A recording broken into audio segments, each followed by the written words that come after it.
one of the things that really becomes a stumbling block for couples is you get to this point where the emotions get heightened and then no one is hearing the other person. And there are some ways to mitigate that. Like, my husband and I do money dates because I'm sure you know one of the main reasons why couples divorce, like after infidelity, is money. So having that set aside time, and also kind of, dry erase boards, the one, especially the magnetic ones that you can put on your refrigerator, are a lifesaver, because I can open a bill, for example, and the water bill is higher than I would have liked to have seen it, and immediately think, if he would just stop taking such long showers, like, we could manage our money better. And instead of like going to him screaming, holding up the water bill, being like, what is wrong with you? I can write on the dry erase board, money date, water bill.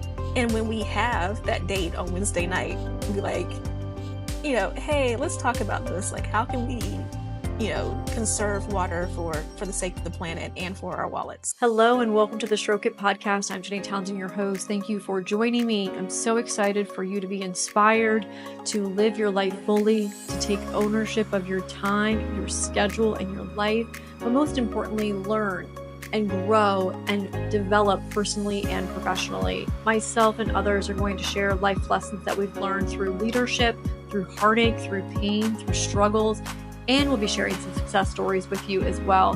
Super eager for you to dive in, learn, and grow, and once again, just take ownership of your life today. Welcome to the Stroke It podcast. I'm Jenny Townsend, your host. Today, you are going to be blown away. I have a dating coach.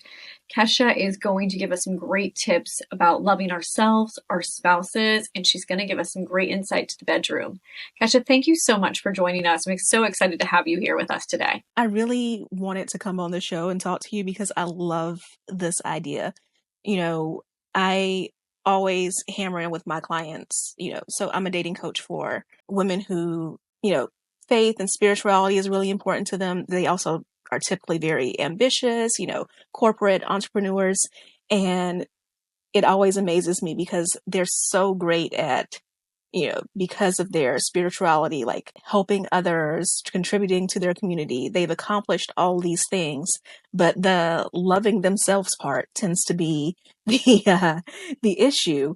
And, I always tell people, you teach people how to love you and how to treat you. So when you're not, stroking your own ego, when you're not taking care of yourself, other people don't do it either. It's when you really make it an intention to take care of yourself and to love yourself that other people follow along. So right. I know a lot of women movers and shakers, and they are doing all kinds of things, but they do forget to care about themselves, and they forget to communicate how they want to be loved and how they receive love. And then they just kind of give up, and then they get upset that no one loves them, even though they want to love themselves. It's like, and then it just crashes a lot of different relationships and marriages, I know. So, okay, so tell us a little bit about your business and how you help people and what inspired you to start coaching people. Yeah, so at a quarter life crisis, what happened was I was, in my kind of early to mid 20s, and it felt like everyone else was having a better life than me.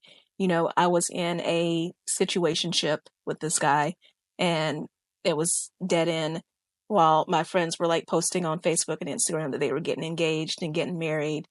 My job, I had what most people would consider to be a really good job. Before I became a coach, I was a journalist working in TV news as a producer. I was at a highly rated TV station and all that, but I was miserable. And even like, I'm a preacher's kid. So there were incidents like I was going to a very large church that, has recordings and all of that. And I remember being upset because I was in a church service once, felt very moved. And of course, the camera caught me like ugly crying and all of that. And my friend who was next to me, she just looked angelic. And I'm like, I can't even God right. You know what I mean? Like, I can't even. Right. So, it all came to a head one day when I was planning a friend's bridal shower and I was writing out the invitations and I just started crying all over these invitations. And I was just like, you know what? I don't even know what it is that I want in life right now, but it's not this. Not this is what I want. And I started, going to therapy, seeing coaches, the whole self development rabbit hole, the podcast, the books, all of that good stuff. And, I changed jobs. I, got better in touch with my own faith and my spirituality. I started dating better men, met my husband. And I got to this point where I was at a really happy, satisfied place. And it was strange because I made the decision when my husband and I got married that I needed to find a new career. Because being a TV producer is just very demanding. And when I thought about having kids, it didn't seem compatible to me. So I became a life coach. I started focusing on career because I was like, I've had a lot of career success. I can help women with that easily.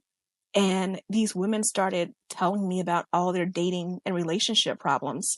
And as someone who myself, I had a history of being in abusive relationships before I went through my own journey.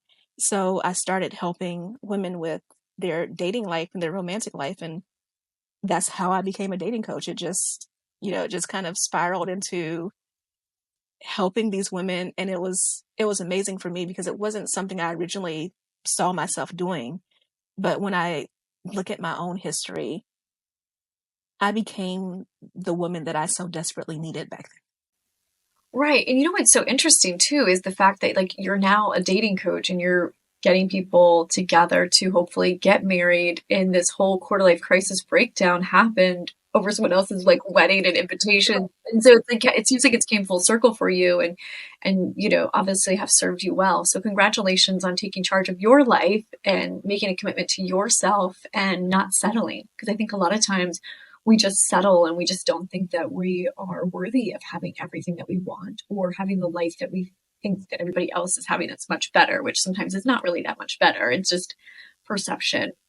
I wanted to mention because, I had somewhat of a crisis happen to me as well. And I'm like, yeah, went to therapy, had different coaches and things like that. But for the individuals that maybe are just starting to experience that, what's some of the therapy and some of the books and the podcasts that you were listening to help get you mentally where you are today?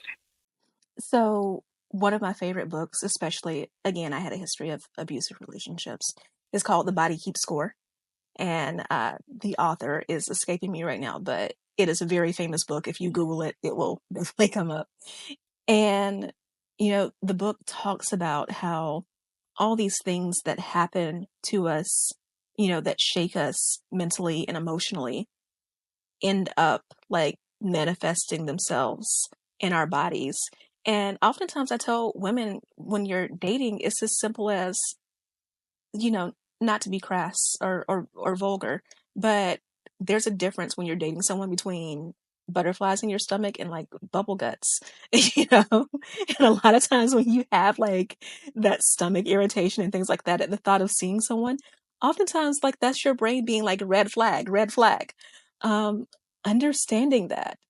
But also just there's another great book. It's called A Breakup Because It's Broken. And it talks about the it's the same author who wrote He's Just Not That Into You. And it's about that concept, just keeping in mind we have this really bad tendency to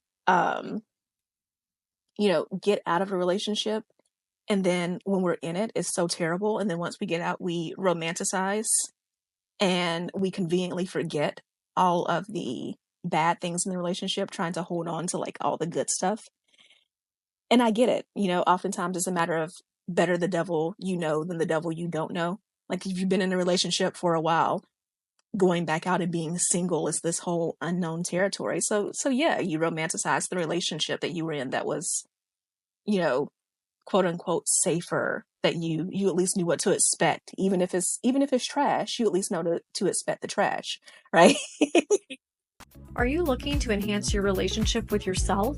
If so, get the Stroke It Guide. My book is available on Amazon and on my website. Not only is my book going to help you with your personal journey with yourself, but it's also going to help you with the relationships of other stakeholders in your life. For instance, your spouse or partner, your employer, your employees, your friends, or your family members. And of course, because the title, there is a chapter for your pleasure, which is the last one, in the bedroom. The book offers lots of great tools and resources. There's a lot of great downloads, and it features many of my podcast guests, and they have thousands of downloads and resources that are worth a lot of money. So you're going to want to get my book today. You can buy that on Amazon or on my website, and you can change and take ownership of your life today with one simple click. Right. Well, and you're always like, well, they were trained. I had them trained. I don't want to have to train someone else, or, they already understand all my flaws. Now I have to share all that with someone else, and that's scary. And just the open market and the pool of individuals is scary too. So it's always, everyone wants to just go back to where it's safe and they already know it, versus like getting out of that comfort zone and going for what they really, really want. So I love those books. Is there a podcast that you would recommend, or any kind of therapy that maybe you did that was helpful as far as like mindset? Yeah, well, shameless plug. I have my own podcast. It's called Confidently Cherished. One of the big things for my podcast, and even if you follow me on Instagram, TikTok, or wherever, I am very intentional about not censoring men. As a straight woman who, is interested in men, there's a lot of dating coaching that revolves around how to get a man, what you need to do to snag him, to make him fall in love with you, to make him obsessed with you. And not that there isn't a place for that. I do discuss those things with my one-on-one clients. My problem with it is that it lacks nuance. And it's also the second step. It's the step you take after you get clear on what it is that you want, what it is that makes you happy, what it is that you need to work on within yourself in order to be a better partner. After you take care of yourself, then of course there's a place for, okay, I'm good at the place in life that I'm in. I'm not perfect, but I'm good where I am, and I'm comfortable with now sharing my life with someone else. Then yeah, we can talk about dating strategy, but it's putting the cart before the horse. When you just run out and like, I'm going to do these things to go get a man.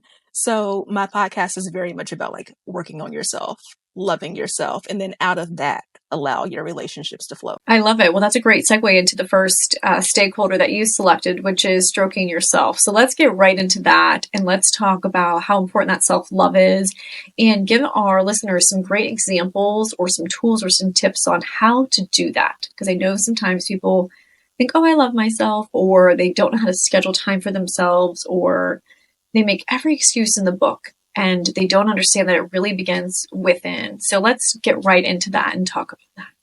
Yeah. So when you and I were talking about, doing this episode, the whole idea of stroking yourself, the first thing that came to mind for me was, I'm sure you've heard this phrase before, oh, to know her is to love her. And that is, to me, the key to stroking yourself, is to know yourself. Oftentimes we think we know ourselves, but what we know is the version of ourselves that people told us that we have to be. We know what our parents have told us we need to be. We know what our coworkers have told us that we need to be, what our church, synagogue, whatever your faith affiliation is, what is told you that you should be. And it is taking this time to really know yourself. So for starters, you mentioned time, putting it on a calendar. We put everything else on calendars, but we don't put that time for ourselves. If you actually pull out your calendar or use your phone and you schedule time with me, it's so much more likely to happen than if you're just like, one of these days when I'm not busy, I'll make time to spend some time with myself, because you're always going to be busy. So just go ahead and block it. Yes. And I'm going to second that, because I learned to do that, because I put everything else on the calendar except me, and I came last, and I literally even have snuggle time with my husband. I have meditation, workout, tennis. It's all on my calendar. And what I love about having it on my calendar is I get reminders. Okay, you should be doing this. So if you're not doing that, hello, this is on your calendar. It's a great reminder to get focused and go back to you, which we all forget about a lot of times. Yeah. And, also figuring out what you like as far as, you asked me what podcast or like what therapist, someone should consider. And oftentimes just like dating is a match of personality.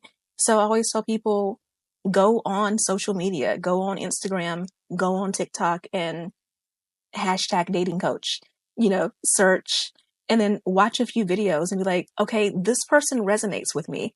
And it's twofold. One, oftentimes you'll find that this person does have other things. They have a book or they have a podcast and all that. But also, it was in doing that and I started figuring out who I resonated with that it kind of unlocked aspects of my own personality. Like, why do I relate to this person so much? What is it about them that makes me feel so comfortable? So that's another way to, better educate yourself and learn about yourself. And also just not being afraid to try new things. Like, I dealt with a chronic illness. And for me, because of that, exercise, taking care of my body became much more important. But the thing is that I quote unquote hate exercise, right? But well, I have friends who like love to go on runs and they're constantly entering races. I have friends who like spend hours in the gym and they love it. So I could have written that off as exercise is not my thing. Or I could do what I ended up doing, which was take the time to explore. I realized that I'm probably never going to be a gym rat. I don't run unless I'm being chased. Unless there's a predator, I'm not going to run. But I discovered belly dance. I discovered salsa. And taking dance classes made me feel very happy. It also helped me get better in touch with my body. And doing that is the not being afraid to explore things instead of being like, I don't like this. Who told you you don't like it? Like, take that time to figure out there's probably a version of it, whatever it is that you do like. Yeah, I'm going to do a shameless plug for Fly Fitness. It's a dance studio here where I live, and I was looking for just different ways. I don't want to go to the gym. I was looking for ways to just have fun, smile, and be near or with uplifting women. And I went to this dance studio, and it was intimidating because they do dance moves every single week, and most of them I think were cheerleaders. Maybe not. I don't know. But they look like it because they have all these dance moves. And it was so intimidating to me because I was like, I can't do this. I'm not coordinated. But I went in the back and I had so much fun and I laughed and I smiled and it was so uplifting that I went back just because I just had so much fun laughing. And it was something that I would have never thought about doing. So there are places out there, but you have to be willing, as you said, to go and explore and find what actually connects with you because what works for you may not work for somebody else and vice versa. So I love that. I was told that I was not artistic because, you have art class and like the teachers ooh and ah over somebody else's project and not yours, things like that. And no, I'm not Picasso, but I found out that, I like sip and paint. I can do like paint by the numbers and that's, you know, but not being afraid just because someone told you when you were 7 that you suck at something, like take the time. You were told you suck, right? You were told that you suck at art. Well, maybe there's a craft that you like, or maybe just going to museums and just still exploring art and appreciating it. But don't don't let 7-year-old you screw over 30-year-old you. You know.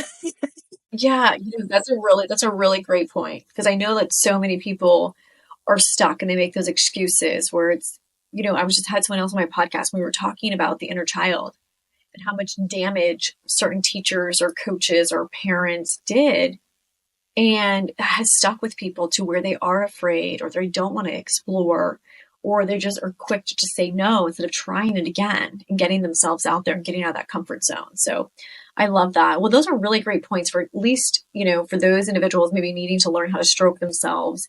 Do you have anything else that you would like to add about stroking yourself before we get into the next topic? Just one thing, and that is getting out of your environment.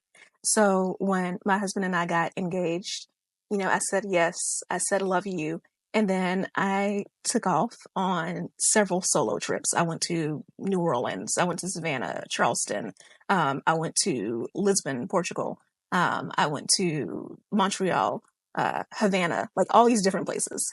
And it is getting in those different cultures and seeing how you interact with different people who aren't in your own little bubble that you lived in your entire life, that you also start to learn so much more about yourself. And if you're afraid to travel solo, like I did, you can go with friends, or if it's a matter of budget, like explore a different side of your town. Like go to a restaurant and try, cuisine that you've never tried before, but be intentional about, I'm going to get outside of my bubble. I don't know what I like until I try stuff. Yeah, I love that. I think that's a great tip for people. And I think that's one of the most challenging for individuals is to get out of their comfort zone, change their environment, change the routine. And it's really, really unfortunate for those that aren't willing to do that. So I think that's a great point. So, okay, so we talked about ourselves and obviously stroking ourselves and finding the love within so that we have love to give to other people. And you selected spouse as the next stakeholder. So let's dive right into that and talk about finding the right partner and being intentional and what you have to say for those. Yeah, I am a firm believer in the 80-20 rule. And that rule is make a list of all the things that you want in a partner. At best, you will find 80% of that. And so often, my experience with this as both a dating coach, but also I'm a preacher's kid. And my parents used to counsel other couples who, their marriages were on the brink. So my experience with this is that people get so unhappy about the 20% that they go out searching for it, and they don't think about there's a whole 80 at home. That's so true. Honestly, I have conversations with a lot of friends and there's a lot of things that they're focusing on and I have to constantly remind them of all the good, and I'm not trying to be defensive or defend the other partner because I'm not in that marriage and I don't live in that house. But a lot of times we are not grateful for what we have. So there's two ways that I think about that when it comes to that 20%. Is that one, your spouse is not supposed to be everything to you. Have friends. Develop your social circle.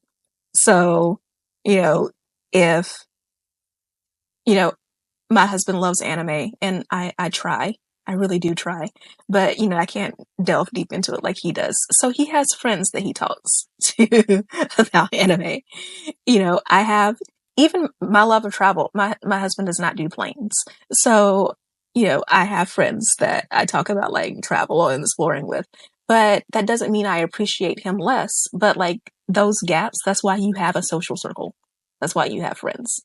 And then the other thing is that 80% that you do have, just remembering our partners are supposed to complement us. Like, so one, they're not supposed to be clones of us. They're supposed to complement us. And taking that time to ask yourself, what is this person's purpose in my life? Why did he come into my life? What is it that I get from this relationship? Reminding yourself of that. And then, also stroking your spouse by reminding them of that.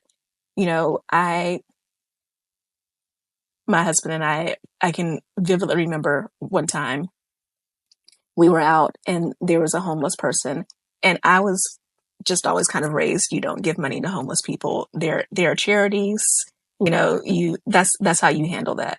And, he goes into his wallet, he takes out a 20, he gives it to the person. And I'm like, how do you even know that like they're going to spend that on food? They could spend that on alcohol for all you know.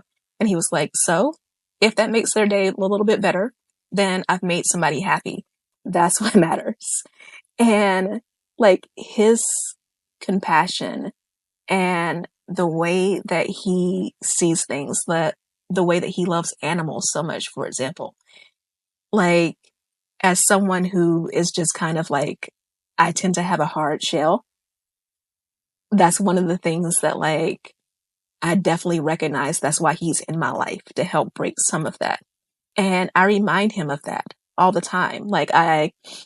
It comes across as even more authentic when you're not just trying to like, the counselor said that like I should say something nice about you, but to really be like, yeah, like this is why you're in my life and this is what I appreciate about you.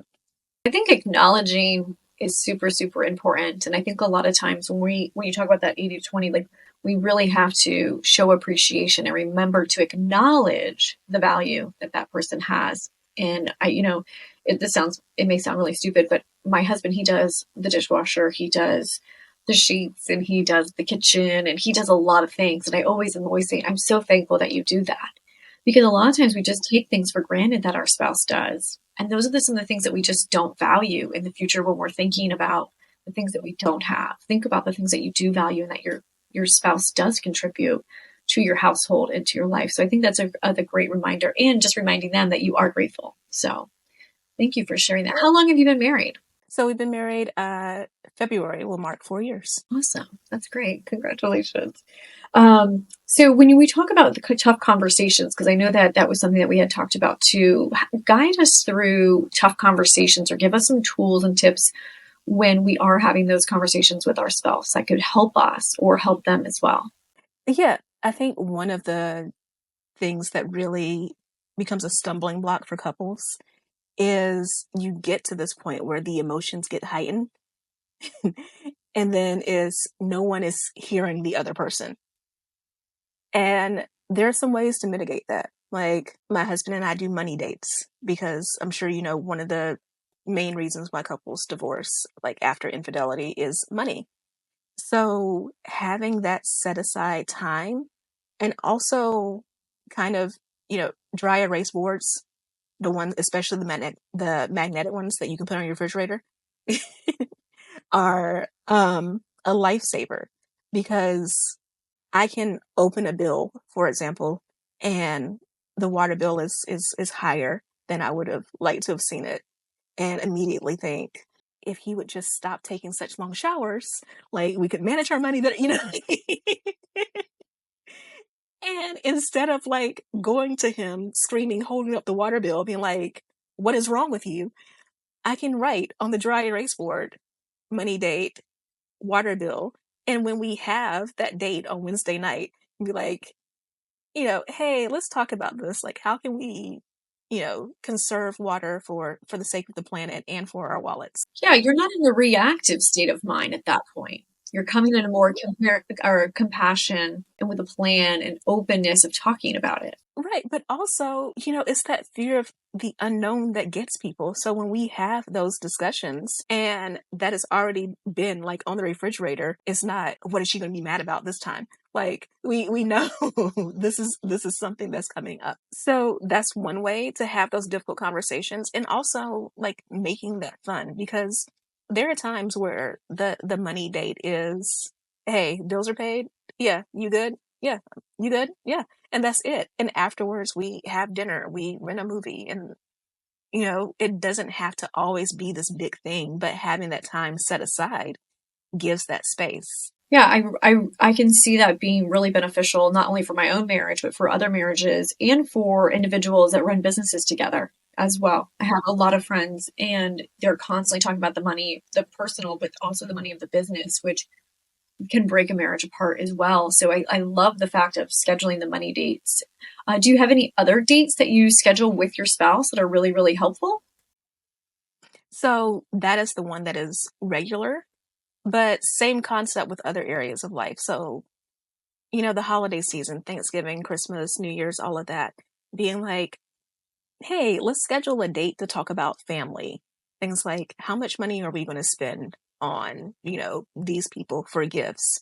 Um, I know you got mad the last time our family was together because my uncle said this thing that ticked you off. How are we going to handle that situation this time?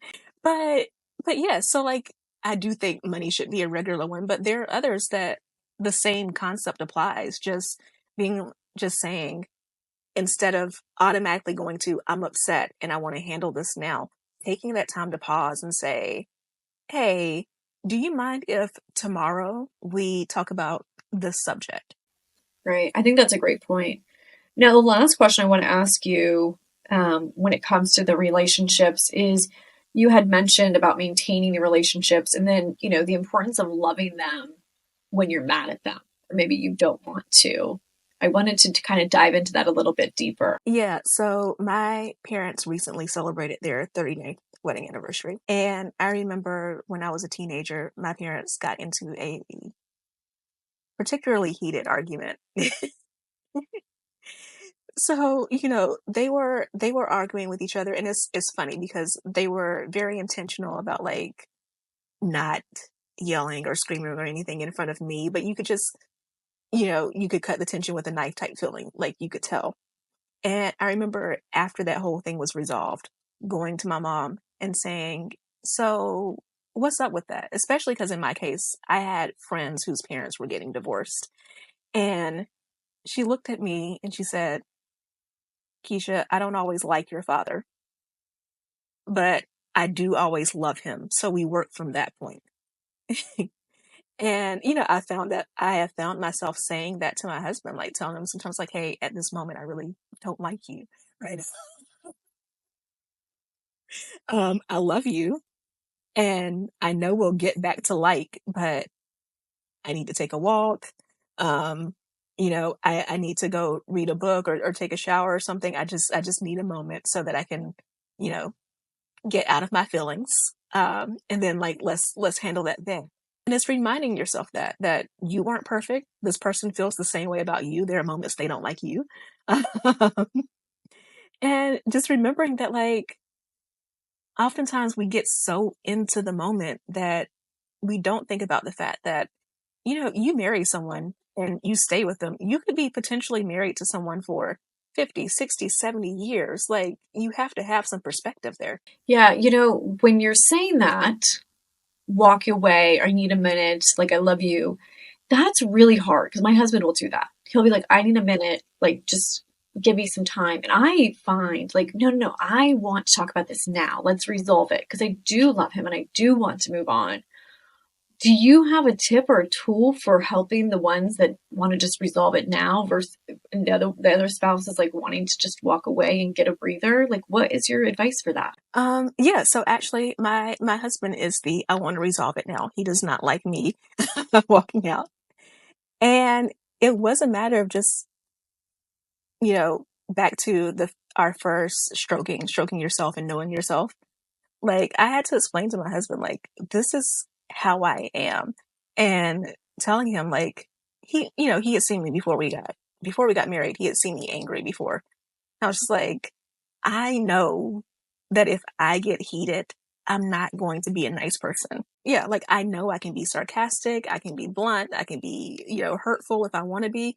And telling him that and him being like, yeah, I've seen you get upset and all that. I'm like, this is out of a place of love. I don't want to say anything that is going to like cause damage. That sounds exactly like my husband, yes. Because he's always like, oh, I can't take back what I say, and neither can you. So that's where he's always like, let's take a step back.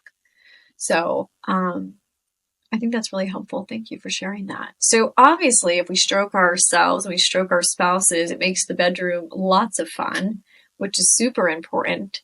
And so let's talk about stroking it in the bedroom. And I really want to kind of dive into learning how to talk intimately with our spouse. Yeah. So again, growing up a preacher's kid, very conservative Christian, uh, you don't talk about sex unless it's about sex leads to having babies and, be fruitful, multiply and all that after you get married. So that was something that I definitely recognized in my relationship that when it came time to talk about intimacy, I was so like pushed back from that because it was just like, that's not what good girls talk about. We don't discuss those things. And it was reminding myself, one, that I needed to get back to our very first one. I needed to get to know myself better So that is like embracing my own sensuality and knowing what it is that I like and what I don't like, and not putting it on my partner to try to guess and figure it out, to learn that for myself. And then once I learned those things, it goes back to already having that system in place of the two of you communicating with each other. That's another date that you can have there. So when it's not so heated, when you're not in the moment, you can have that talk and say, hey, when we're intimate, sometimes I notice that you do this and I'm not really a fan. or or right. Right. You don't want to be in the middle of, of having your time together and being like, this sucks. Or I don't enjoy this. But having that time to set aside, and also being like, these are the things that I enjoy. Or is this something that you're open to exploring together? But you also have to, because sex is such a delicate issue. And, if you're a straight woman married to a man, for men, this is also an ego issue. You want to make sure you already have that communication in place. And you also want to make sure that you two are loving each other in the way that that person needs to be loved. Like when you talk about love languages, mine is acts of service. So I found myself making the mistake in a lot of past relationships. That's how I loved on other people, was doing things for other people. And not everybody, not that people don't appreciate it, but they may not appreciate it to the level that I appreciate it because it's not their main love language. My husband's is physical touch. And that was interesting for me because I come from a very naturally affectionate family. We hug everybody. Right. So I remember, maybe a couple years into our relationship and being like, I wish you were more like affectionate with me. And I was like, what are you talking about? Like I hug you and stuff all the time. And he's like, no, not the same way you treat everybody else. Like, can you show me physical affection in ways that you don't do with like everyone in your circle? And I was like, oh, okay. And then, it's little things like, my husband works in construction. He works with his hands a lot. So like taking the time to like massage his hands after like a long day, like these little things. And I see that when someone's love language is physical touch, people are like, oh, it's all about sex. No, like there's so many other ways that a person wants touch long before we get to that point. Right. Right. Totally agree. I've had a lot of people on the podcast, and I've even had men, and they're quick to say personal touch, but they're like, I don't mean sex. I mean just rubbing my shoulders, rubbing my hands, sitting next to me with your hand on my lap, not on your phone, like having that focus on me to where it's really, really important. And then communicating that too. I think that sometimes our spouses just assume that we know and we don't know. And it's really, really important to understand what their love language is so that you can cater to it. What are some other tools or tips that you have when it comes to like the affection or, understanding the love language of your spouse and so you can cater to it? Yeah. Having those talks about like, this is how I would like to be loved, letting them explain theirs, you explain yours.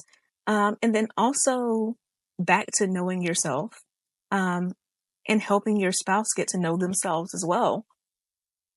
Taking that time to be like, let's try these new things. And yes, I'm talking about new things in the bedroom and all, but also again, outside of the bedroom, like the best way to have a great relationship in bed is to work on having a great one outside of it. Right. So like encouraging your spouse to try new activities um, when my husband and I got married on our honeymoon, we went ziplining, which is something that I had done before, but he had never done before. And, it's funny because he considers himself an outdoor person, but more like fishing, things like that. So doing something like nature trails, zip lining was something completely new to him. But exploring that, is something that he learned to enjoy, but also he experienced it with me. So it was a bonding experience with me. So when you encourage your spouse to try new things and the two of you are doing them together, like it creates this bond and this intimacy that, yes, also transfers into the bedroom. Yeah, I totally agree with you. I think that's really, really important. And just, I was even thinking too, when you were talking about like outside the bedroom, even just like the foreplay of texting each other, like, oh, I can't wait to see you. Or, you look great in that shirt today. I can't wait for you to get home. Because I think it's just like creating that foreplay to lead up to when someone gets home. They really do want to kiss you and they really do want to hug you, whether it makes it to the bedroom or not. That's a sense of having some type of intimacy with your partner that's not in the bedroom too, which will eventually lead there. What is your thought process on faking it? I would say it depends because I don't see the harm in doing that every once in a while because there are just times where you understand that like your spouse is really in the mood and like you've had a long day. The problem is if you're doing that all the time, then that gets to a point where you need to have some serious conversations. Maybe you need to see a counselor, but from time to time, no problem. Yeah, I think it's a way of stroking your spouse for sure. No, but at the same time, you don't want to lead them down the wrong road or lead them to think that you like those things. So that's where those hopeful conversations that you were mentioning. Right. You should have conversations about what you like and the matter though of like. Right. And I think too, like talking about the tiredness, like knowing your spouse's schedule and what all they have going on to where you aren't approaching them at the wrong time. So like my husband, like I'm a morning, love it in the morning. However, my husband always wants to, as soon as I'm dressed, as soon as I have my makeup on, as soon as I'm ready to walk out the door, it's like, oh, I was like, 20 minutes ago would have been great. Or it's like I have some moms that I'm friends with and they're like, oh yeah, my husband comes home and it's like I'm in the middle of making dinner and they just want to like grope me and they just want it at that point, but it's not a good time. So then it's like you say no and then your spouse thinks you don't ever want them and it's like this whole struggle. Do you have anything to close with that when it comes to the timing? Yeah, having that conversation, being like, I love you and look, there are times I want to be all over you too, but also we have to eat. Like we need our strength to have this fun time.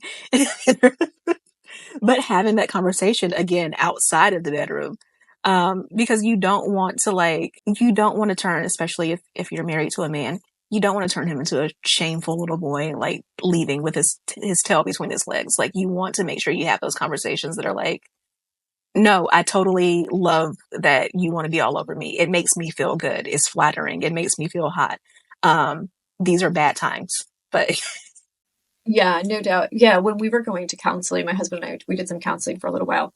And our therapist had told us to schedule sex dates, like put it on the calendar. That way it's like you're both in the mindset, you know it's going to happen. That way, as a woman, you shave your legs. As a man, you know that you better be in that mindset, not schedule any stressful meetings in the afternoon that you'd be thinking about later. So I thought that was a really great tip. And so we have Freaky Fridays. So I think that's if anyone out there is lacking having sex with their partner, schedule it because, that could kind of spearhead a great sex life and some great intimacy. Awesome. Well, Keshia, I loved talking with you. Can you give us one last tip? If there's going to be any takeaway or anything we can implement today when it comes to dating, loving ourselves, loving our spouse, or doing it really great in the bedroom, what's going to be your takeaway for us today? yeah, that's to keep receipts. When I think about loving on myself, there are days where, as much as I know I'm a great person and all that, there are days where I don't necessarily feel that way about myself. So I keep a folder, and that folder has like screenshots of text messages people have sent to me, like, "Oh, this thing that you did for me was so great. You're so awesome," or any awards I've done or press or anything. It's just a reminder of like, I am great. So when I don't feel great, I can go back and look over it. And even same with my husband, like I make notes of when he does really great things so that when we have those moments where I don't like him, I can be like, yes, I'm pissed at this moment, but this is a good man. And I can, go back and think of, he's done this, this, this. So I have those receipts. And, that also extends into the bedroom, even with like, I notice that he has made this effort to be very loving and considerate, and to make sure that our fun time is intimate and vulnerable too, not just, not just well, bam, thank you, ma'am. Well, I loved learning from you. And I think the journey that you've shared and what you're doing for people is super helpful. And I know it's inspiring. And I know that you're going to inspire a lot of people to care for themselves and their spouse and really take it up a notch in the bedroom. So if you could just tell us once again, how can we connect with you? What's your website? What's your Instagram? I will put all this also in the show notes. But if you could just share that with our listeners, I'd love it. Yeah. So my podcast is called Confidently Cherished. And beyond that, it is really easy because my name is Keshia Rice, KESHIARIC, and my website is KeshiaRice.com on both Instagram. Well, actually Instagram, TikTok, and YouTube. I'm at Keshia Rice. So awesome. Well, thank you so much for joining me today. And for all of you, if you liked this, make sure to review. And if you know someone that could benefit from hearing this podcast, make sure to share it. We wish you guys a great day, and we'll see you on the next episode.